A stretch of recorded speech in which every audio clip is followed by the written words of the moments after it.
Hey guys, what's up? J Kipp here for the first review of Season 2. As today, for Season 2, we have a special treat with Nightmare on Elm Street 3, Dream Warriors.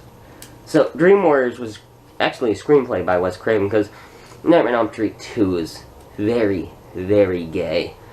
I completely mean that. It's very gay, so I'm not reviewing it right now.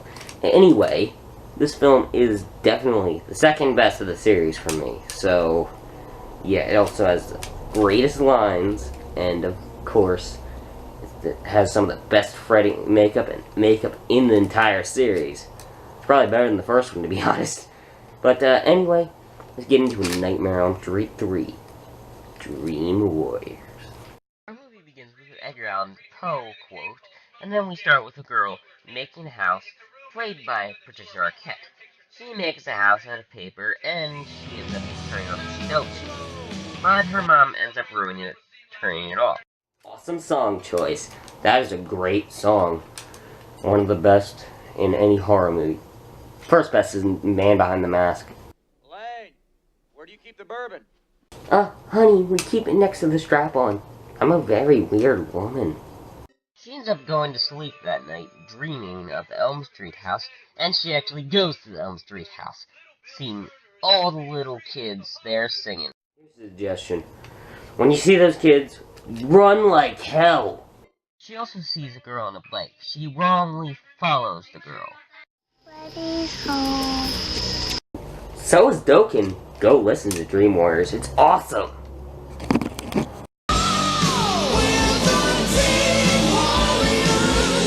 She runs from Freddy with the little girl prop, but of course, she's going to get away since she's the main character. But she ends up seeing dead bodies and the real girl. But it's not over yet, with the Fosters attacking since she's still asleep.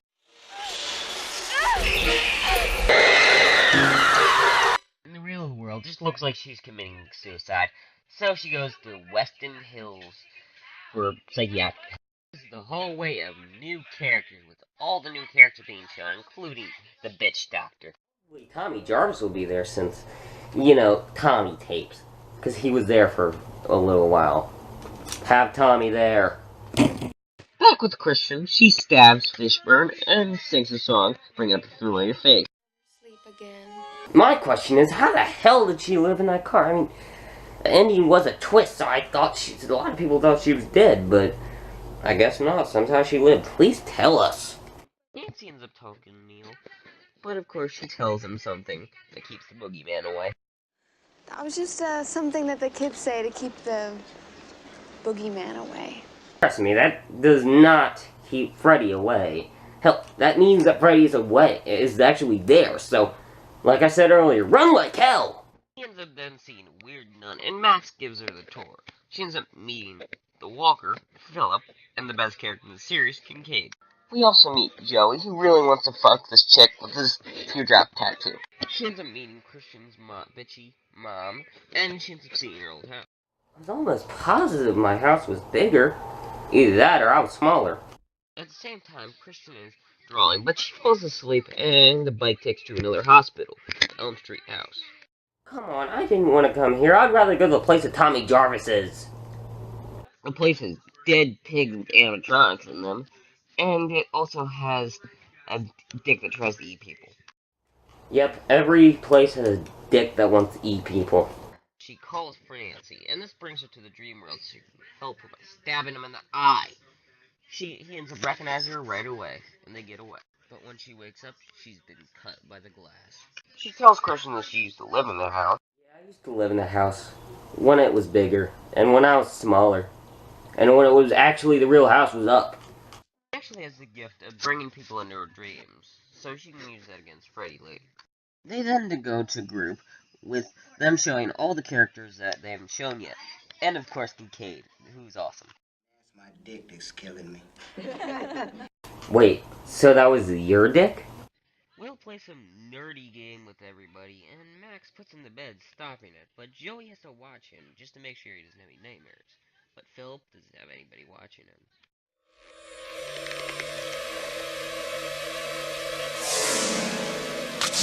Damn, they filmed that backwards. That's really, really damn good. I'm gonna be saying that a lot. These have really good effects. So now, Philip will be Freddy's next victim.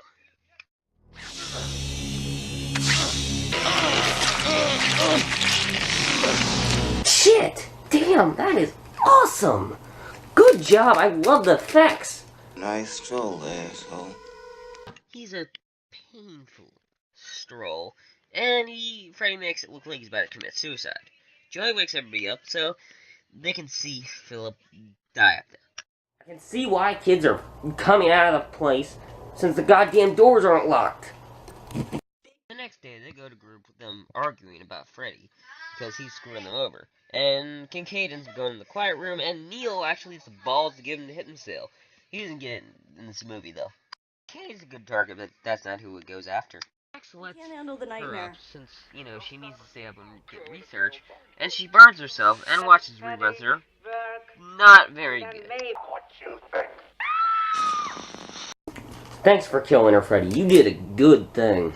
She tries to turn the TV back on, but it doesn't work out too well. This is it, Jennifer.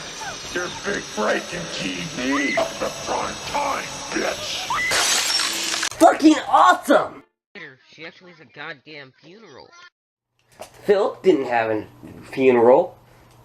Well, it would have been an open casket. Neither would Johnny Depp's. He would be buried in a bucket. The funeral brings in a weirdo nun who knows a lot about Freddy, but Nancy ends up making her go away. Later in the night, Neil goes to Nancy's place, and she's able to convince him to actually do something, like a study. Dream catchers or anything like that will not work. They go to the small group, and Nancy tells them the backstory of Freddy. And also that they're the last of the Elm Street Children. They end up going to sleep just so they can see the dream power. Looks like they didn't fall asleep. So, of course, Joey goes out for a hot piece of ass, because they actually are dreaming. They all have their powers of being wizards, parkour, with Christian's second power, and breaking shit. And, of course, the best one. Dreams I'm beautiful and bad. Joey's about to get laid by the nurse, but she gets a little too much tongue.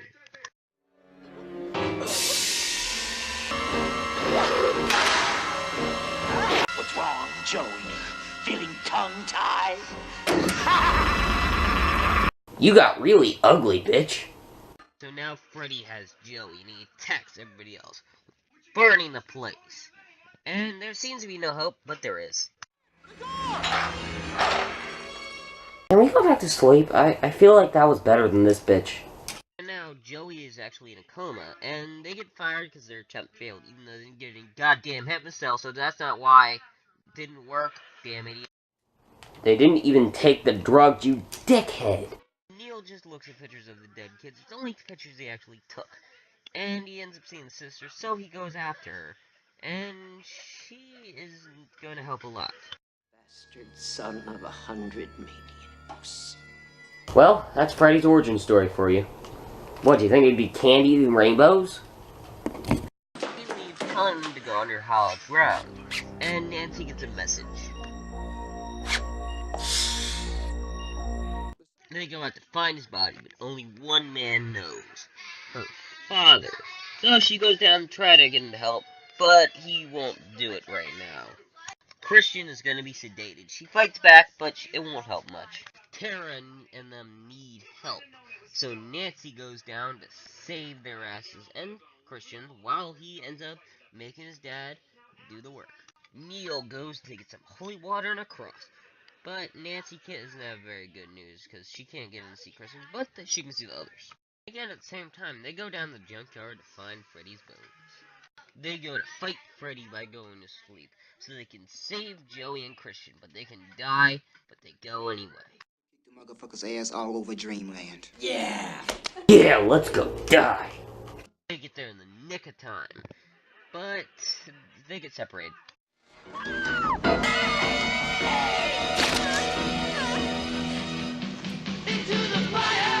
Now we're back at the beginning of the movie. So this time, some things change. Especially the place where the bourbon is, not next to the strap-on. Where's the fucking bourbon? You should listen to your mother! So she uses her core powers to get away from Freddy. Tara goes through an alleyway, and she sees Freddy, the guy that's based off of, and she fights him until they get high. Let's get high.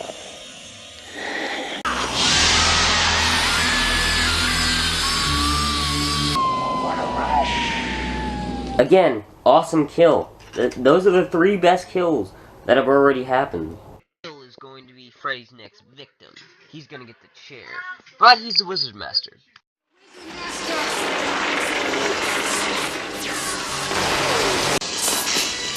Don't go over there, you idiot! Hell, you're making me sound like a white girl watching a horror movie. So of course, Will's dead now, but the last of the Dream Warriors team up. And Kincaid calls him a pussy, so Freddy brings in a door to bring to the boiler room. He's not no pussy if he went down and tried to kill you.